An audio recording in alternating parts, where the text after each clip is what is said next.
정보처리 달쌤입니다. 오늘은 2023년 2월 12일 내일부터 정보처리 기사 1회 필기 시험이 시작이 되는 거죠. 2월 13일부터 2월 25일까지 3월 5일부터 3월 15일까지가 정보처리 기사 1회 필기 시험 날짜가 되는 거예요.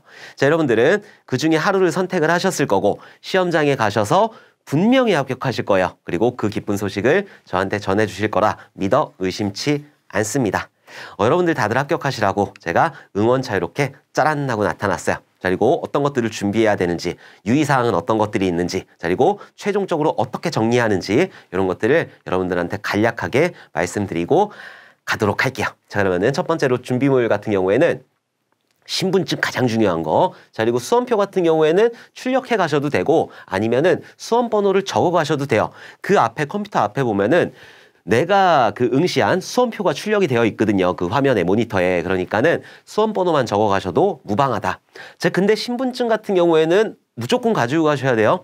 제가 2022년도 3회 CBT 필기시험 보러 갔는데 신분증 안 가져오셔가지고 진짜로 집으로 돌아가신 분이 계세요. 그러니까 여러분들 신분증은 무조건 챙기셔야 된다.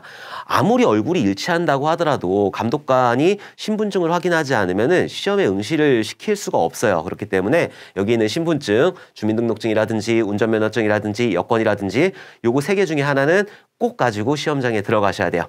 자, 그리고 필기구 같은 경우에는 필요하겠죠. 뭐 연습지에 이렇게 써야 되니까는 뭐 프로그램 문제를 푼다든지 계산식을 한다든지 그런 것들 할 때 이런 필기구 필요하니까는 필기구는 아무거나 가져가셔도 돼요. 뭐 OMR 펜 이런 거 안 갖고 가셔도 되는 거예요. 자, 연습지 같은 경우에는 굳이 안 가지고 가셔도 된다.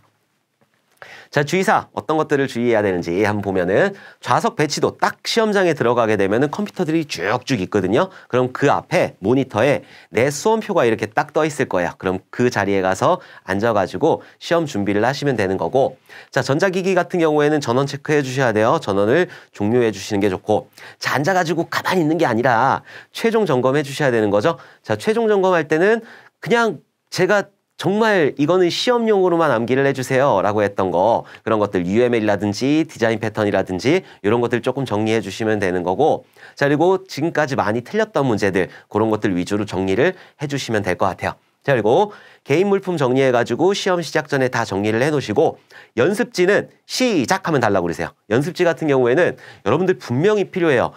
저는 제 옆에 보신 분이 그때 3회 봤을 때 옆에 보신 분이 정보처리 분명히 준비하신 분인데 연습지를 안 가지고 하시더라고요. 근데 계산식 되게 많이 나오거든요. 계산식이라든지 아니면 프로그래밍 언어라든지 이런 문제가 굉장히 많이 나오니까 연습지 막 중간에 시험 보다가 달라고 할 수 없으니까 그냥 시험 시작하기 전에 저 연습지 좀 주세요 해가지고 먼저 한 장 받아 보시는 게 좋아요. 그리고 그거 다 쓴 다음에 다시 계속 교환은 가능하니까 창피한 거 아니에요? 내가 합격하는 게 중요한 거지 창피한 거 아니니까는 손 번쩍번쩍 들어가지고 연습지 그때그때 교체를 해주시면 될 것 같아요. 이 연습지 같은 경우에는 가지고 나올 수가 없어요. 최종 연습지는 감독관한테 드려야 되니까는 연습지 계속 교체해가지고 계산식 같은 거 포기하시면 안 돼요. 프로그래밍 언어 포기하시면 안 되니까는 그런 것들 연습지들 처음부터 그냥 달라고 하시면 되는 거예요. 자, 그리고 퇴실 같은 경우에는 자유롭게 퇴실하면 되는 거예요. 내가 이제 전송, 그러니까 최종 답안을 제출하게 되면은 분명히 합격 여부, 합격이라고 떠 있을 거예요. 합격하셨습니다. 그 합격 여부 확인하고 가벼운 마음으로 퇴실을 해주시면 된다. 퇴실 같은 경우에는 뭐 시간이라든지 이런 거 정해져 있지 않으니까 2시간 반 동안 자유롭게 퇴실을 하시면 되는 거고, 퇴실하시기 전에 내가 좀 잘못 쓴 거 없는지 이런 것들 꼼꼼히 체크를 해주셨으면 좋겠어요. 자, 그리고 여러분들은 퇴실하실 때 합격을 했기 때문에 정말 가벼운 마음으로 퇴실을 하실 수 있을 거다. 자, CBT 체험 서비스가 이제 큐넷에서 제공을 하더라고요. 어떤 식으로 진행이 되는지 한번 훑어보시는 게 좋을 것 같아요. 그래서 qnet.5r.kr 한 다음에 cbt하고 index.html 이렇게 치게 되면은 여기 큐넷에서 CBT, 우리가 지금 보는 CBT를 체험할 수 있으니까 그 형태 그대로 나오니까는 요거 한번 체험해 보시고 가시는 것도 좋을 것 같아요. 뭐 지금까지 자격증 시험 많이 준비하셨으면은 익숙하시겠지만은 그렇지 않으신 분들도 계시니까 요 체험 서비스 한 번씩 이용해 보시는 것도 좋다. 오케이. 자, 이제 마지막 정리해야 되는 시점이잖아요. 뭐 내일 당장 시험 보시는 분들도 계시고 저기 뒤에 시험 보시는 분들도 계시지만 3월 달에 시험 보시는 분들도 분명히 계시겠지만은 이제 마무리할 시점이에요. 2월 달에 보시는 분들은. 제 기출문제들 제가 올려놓은 거 있으니까 그 기출문제들 꼭 확인해 주셔야 되는 거고, 자, 그리고 기출문제 같은 경우에는 제 카페에다가 그 첨부 파일 올려놨잖아요. 첨부 파일 다운받으셔가지고 그것들을 가지고 풀어보시는 것도 굉장히 많이 도움이 될 거예요. 자, 2020년도부터 해가지고 자, 22년도 2회 필기 시험까지 제가 PDF로 만들어 놨어요. 물론 제가 만든 거 아니고 저희 편집자분께서 주말에도 열심히 하셔가지고 요거 만들어 주셨으니까는 이런 것들 조금 확인해 주셨으면 좋겠습니다. 자, 그리고 해설 강의 같은 경우에는 제 유튜브에 있으니까는 그것들 해설 강의 들으면서 최종적으로 정리를 해주시는 게 좋을 것 같아요. 여기서 굉장히 많이 나와요. 여기 안에서 굉장히 많은 문제들이 출제가 되니까는 틀리는 문제들, 그런 것들 그냥 문제답 형태로 통으로 암기해가지고 들어가시면 되는 거예요. 자, 그리고 프로그래밍 언어 문제 같은 경우에는 얘는 실기시험까지 우리가 익숙해져야 되기 때문에 그냥 문제들 모아가지고 그런 것들 한 번씩 풀어보시는 게 좋을 거예요. 그래서 얘는 필기만 하고 끝나는 게 아니라 실기에서도 계속 들어가는 거니까는 한 번씩 조금 시간이 있으신 분들은 한 번씩 풀어보시는 게 좋다. 그리고 계산식 특강 같은 경우에는 요거 올려놓은 거 있잖아요. 제가 유튜브에 올려놓은 거 있으니까 요것들 보시고, 얘도 실기시험에서 이어지는 거기 때문에 서브넷이라든지 이런 것들 나오니까는 그런 것들 절대 포기하시면 안 돼요. 꼭 맞춰주셔가지고 실기까지 꼭 맞춰주셨으면 좋겠어요. 지금 작년 기준으로 서브넷 문제만 나왔는데 올해는 아무래도 프로세스 스케줄링이라든지 아니면 교체 알고리즘이라든지 이런 것들 나올 수도 있으니까 그런 것들 조금 정리해 주시면 좋고, 자료 구조에서는 분명히 나와요. 뭔가 순회한다든지 계산식 그 후위 연산이나 전위 연산이나 이런 것들, 자, 그리고 트리의 순회라든지 이런 것들 분명히 나오니까 필기시험에서는 그런 것들 꼭 맞추실 수 있도록 한 번씩 정리를 해주셨으면 좋겠어요. 그거 들으면은 맞추실 수 있어요. 맞추실 수 있으니까는 꼭 들어주셨으면 좋겠습니다. 자, 그리고 여러분들 열심히 준비하셨지만은 이제 정말로 합격 전략을 세워야 되잖아요. 자, 우리가 1과목하고 2과목하고 3과목하고 4과목하고 5과목하고 자, 이렇게 시험을 보게 되는데, 사실 CBT 시험이라서 복불복이잖아요. 어떤 문제가 어렵게 나오고, 나한테는 어렵게 나오고 어떤 분한테 쉽게 나오고 이럴 수도 있지만은 보통은 1과목, 2과목, 3과목에서는 고득점을 해주셔야 돼요. 1과목, 2과목, 3과목 같은 경우에는 얘는 이제 그 기출된 문제들도 굉장히 많기 때문에 여기서는 분명히 고득점을 해주셔야 되는 거고, 자, 그리고 4과목 같은 경우에는 할 게 너무 많잖아요. 여기 같은 경우에는 운영체제도 해야 되는 거고, 네트워크도 해야 되는 거고, 프로그래밍 언어 3총사, C 언어하고 자바 언어하고 파이썬하고 이런 것들 다 해줘야 되기 때문에 얘 같은 경우에는 지옥문이 열려요. 그래서 60점 이상은 무조건 맞겠다라는 생각으로 그렇게 해주셨으면 좋겠어요. 자, 그리고 5과목 같은 경우에는 그냥 용어들이 나온단 말이에요. 용어들이 나오기 때문에 여기서는 꽈랑 넘기겠다, 40점 넘기겠다라는 생각으로 그렇게 시험을 대비해 주시면 될 것 같아요. 그래서 5과목에서는 무조건 맞춰줘야 되는 그런 문제들이 있어요. 그런 문제들 같은 경우에 여러분들이 무조건 맞춰주셔야 된다. 여기서 무조건 맞춰줘야 되는 거는 계획 단계에서 나오는 거. 자, 이거 잠깐 설명드릴게요. 자, 계획 단계에서 나오는, 여기서 분명히 나오니까. 자, 우리가 계획하고 분석하고 설계하고 구현하고 테스트하고 유지 운영하고 자, 이런 식으로 진행을 하게 되는데, 계획 단계에서 뭐예요? 계획 단계에서는 비용 계획이라든지 아니면 일정 계획이라든지 이런 것들을 세우게 되잖아요. 자, 비용 같은 경우에는 하향식이라는 게 있고 상향식이라는 게 있고, 자, 그리고 수학적 방법. 자, 이런 것들이 존재를 하는 거죠. 자, 하향식 같은 경우엔 사람이 하는 거예요. 그래서 전문가 기법이라는 게 있고, 자, 그리고 델파이 기법이라는 게 있다. 전문가 기법은 말 그대로 경험이 있는 사용자가 비용을 산정하는 거고, 델파이 기법 같은 경우에는 전문가들이 모여가지고 회의를 해가지고 비용을 산정하게 되는 거고, 상향식 기법 같은 경우에는 LOC 기법이라든지 그리고 또 멤머스 기법 이런 것들이 있었으니까 이런 것들 꼭 체크를 해주셔야 되고, LOC 기법 같은 경우에는 곱하기하고 나누기하고 잘하시면 되는 거죠. 요거 문제 한 2번만 풀어보면은 충분히 맞추실 수 있는 그런 문제예요. 그리고 모형치라는 거 없어요. 모형치라는 거 없으니까 그런 것들 좀 기억을 해두시고, 자, 수학적 기법 같은 경우에는 코코모라는 기법이 있고, 코코모 같은 경우에는 조직형, 오가닉형, 조직형이라는 게 있고, 자, 그리고 반분리형이라는 게 있고, 자, 그리고 또 뭐 있었죠? 그리고 내장형 이런 것들이 있었잖아요. 조직형 같은 경우에는 5만 라인 이하가 되는 거고, 반분리형 같은 경우에는 30만 라인 이하가 되는 거고, 내장형 같은 경우에는 30만 라인 이상이 된다. 자, 이런 것들. 자, 그리고 푼남이라는 모형도 있었어요. 자, 푼남이라고 하는 거는 뭘 기억해야 된다? 랠리 노등곡선을 이용한다. 요거는 푼남이 되는 거고. 자, 그리고 슬림이라는 자동화 추정 도구를 이용한다. 딱 여기까지만 알아두시면 되는 거예요. 자, 그리고 펑션 포인트라는 것도 있었죠. 뭔가 기능에다 점수를 주게 되는 거. 그래서 얘는 내부 연계 파일이라든지 그러니까 내부 논리 파일, 외부 연계 파일, 외부 출력, 외부 입력, 외부 조회, 외부 들어가는 거, 그런 것들 꼭 기억을 해주시면 좋을 것 같아요. 자, 그래서 비용 설계할 때는 이런 것들을 가지고 하게 되는 거고. 자, 그리고 일정도 있잖아요. 이런 거 무조건 맞춰줘야 되는 거예요. 자, 일정 같은 경우에는 일정은 제일 처음에 뭐예요? 저기서 이제 WBS를 작성하는 거죠. WBS. 월드 베이스볼이 아니라 워크 브레이크다운 스트럭처. 그래갖고 이 일을 쭉 나누게 되는 거예요. 단위별로. 이런 워크 브레이크다운 스트럭처 월드 베이스 하려고 그랬어. WBS를 만든 다음에 요거를 가지고 뭐를 해야 돼요? 퍼트 CPM 네트워크 차트를 만들어야 되는 거죠. 그래서 퍼트 CPM이라는 그런 차트를 만들게 된다. 자, 이렇게 퍼트 CPM을 만들게 되면은 이제 일의 앞뒤 관계를 가지고 일정들을 이렇게 구하게 되는 거잖아요.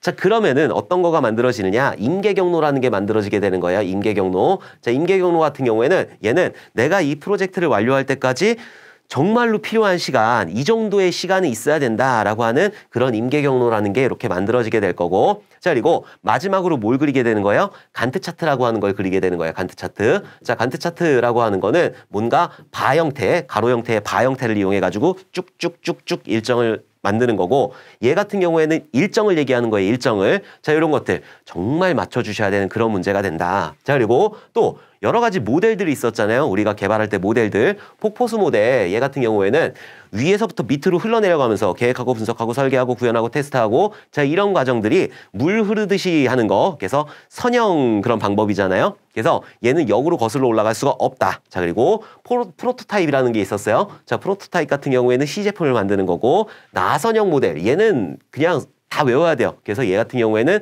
4단계로 계획하고, 여기서 위험 분석하고, 공학적 개발하고, 자, 마지막으로 평가하고, 자, 요것들을 점진적으로 발전시켜 나가면서 뭔가 프로젝트를 수행을 하게 되는 거고. 자, 그리고 RAD 모델이라는 것도 있었어요. 자, RAD, 래피드 모델이잖아요. 얘는 그냥 빠르게 진행하는 거, 빠르게 케이스 도구를 이용해가지고 빠르게 진행하는 거를 RAD라고 한다. 자, 이런 것들이 5과목에서 나오게 되는 거니까 여러분들은 5과목에서 이런 문제가 나왔을 때는 무조건 맞춰주셔야 된다. 자, 그리고 또 뭐 있어? 접근 통제 모델 있었잖아요. 맥, 덱, 알백. 그래갖고 맥 같은 경우에는 얘는 강제적 접근 통제가 되는 거고, 덱 같은 경우에는 얘는 임의적 접근 통제. 자, 그리고 알백 같은 경우에는 얘는 역할 기반 접근 통제가 되는 거죠. 그래서 맥 같은 경우에는 군대에서 쓰는 거예요. 군대에서. 자, 그리고 그래서 이제 그 관리자가 뭔가 권한을 설정해주는 거, 덱 같은 경우에는 소유자가 해주는 거, 알백 같은 경우에는 역할 기반으로 해가지고 그 역할, 어떤 조직에 들어갔다 그러면 조직이 할 수 있는 그런 것들을 수행할 수 있게 하는 게 알백이라고 하는 거죠. 자, 그리고 이런 맥에는 벨 라파둘라 모델이라든지 비바 모델이라든지 만리장성 모델이라든지 이런 것들이 있었으니까 이런 것들도 조금 기억을 해두시면 좋을 것 같아요. 이런 것들만 맞춰도 40점은 넘는단 말이에요. 오케이? 그래서 우리는 40점 무조건 넘기고 나서 그 다음에 추가적으로 점수를 확보를 하게 되면은 되는 거죠. 오케이. 그래서 이런 5과목 같은 경우에는 여러분들이 무조건 꽈락은 넘기겠다라는 생각으로 그렇게 진행을 해주셨으면 좋겠어요.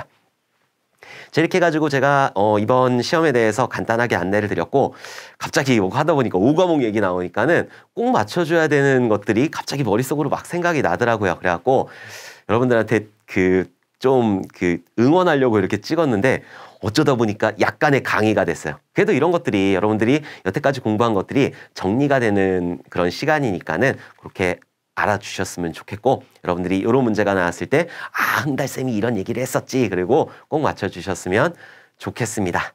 뭐 할 거 많아요. 할 거 많아. 뭐 여기서 그 라우팅 프로토콜도 하고 싶고 그런데 좀 그러면은 시간이 너무 오래 걸릴 것 같으니까, 라우팅 프로토콜 제가 지난번에 어저께 이제 올려놓은 거기 기출 해설에 있으니까 그런 것들도 같이 봐주셨으면 좋겠어요. 그동안 필기 준비하시느냐고 너무너무 고생 많으셨어요. 필기 분명히 합격을 하실 거고, 필기 시험장에서 여러분들은 합격 여부를 아시게 될 거예요. 내가 결과를 전송하게 되면은 합격했는지 불합격했는지 바로 그 자리에서 나오니까, 내가 합격했다라고 하면은 나오면서 서점에 들러서 실기 교재를 사시면 되는 거예요. 무조건 실기는 빨리빨리 시작하는 게 좋아요. 자, 1회 같은 경우에는 우리가 4월 23일이 첫 번째 시험이 되는 거잖아요. 자, 우리가 첫 번째 시험, 필기 시험 첫 번째 보시는 분들이 2월 13일 날 보시는 거니까 3월 13일, 4월 13일, 자, 그리고 2개월하고 10일, 가장 빨리 보시는 분이 2개월하고 10일 정도의 시간을 가지고 있어요. 이게 정말 길까요? 안 길어. 절대 안 길어. 얘 굉장히 짧은 시간이에요. 우리 소프트웨어 공학 다시 정리해야 되는 거죠. 운영체제 해야 되지, 네트워크 해야 되지, 데이터베이스 해야 되지, 그리고 정보보호론 해야 되지, 프로그래밍 언어 3총사, C 언어, 자바 언어, 파이썬 해야 되죠. 데이터베이스 특강 같은 것들 해야 되죠. 계산식 공부해야 되죠. 어마어마하게 많아요. 정말 어마어마하게 많은 것들을 공부를 해야 되기 때문에 정말 여러분들이 시험이 끝나고 나면 그냥 그때부터 실기시험을 준비를 하시면 되는 거예요. 실기시험 같은 경우에는 정말 준비할 게 많고 내가 정말 손으로 써야 되는 거기 때문에 반복적으로 여러 번 들어주셔야 돼요. 뭐 학습량을 반으로 줄인다? 그거는 말도 안 되는 거예요. 어떻게 학습량을 반으로 줄여? 걔 같은 경우에는 어떤 문제가 나올지 모르는데 전체적으로 일단 들어야 될 거 아니에요. 전체적으로 봐야 되기 때문에 그것들을 익숙하게 듣는 게 훨씬 더 효율적이에요. 그리고 우리가 정보처리 기사를 딴다라고 하는 거는 그래도 어느 정도 IT에 대한 지식을 가지고 있고 싶다라는 목적으로 이런 정보처리 기사를 따게 되는 건데 그런 거 다 필요 없이 그냥 단순하게 그냥 자격증 따고 머릿속에 모든 IT 기억을 지워버리겠다? 그건 좀 그렇잖아요. 그러니까 우리가 기본적으로 정보처리 기사를 땄으면은 IT에 대한 어느 정도의 용어들 그런 것들이 좀 익숙하게 다가왔으면 좋겠고 어디에 쓰이는지 이런 것들을 조금 알아주셨으면 좋겠어요. 그리고 정말 필기시험 끝나고 나면은 어떤 강의를 들으셔도 되고 어떤 교재를 사서 보셔도 되는 거예요. 나중에 제 거 기출해설 특강 유튜브에서 들으시면 되니까. 어쨌든 그런 것들 하면서 정말 여러분들 처음부터 진짜 필기시험이 끝나고 나서부터 실기시험을 준비하셔야지 그래야지 조금 시간이 있는 거예요.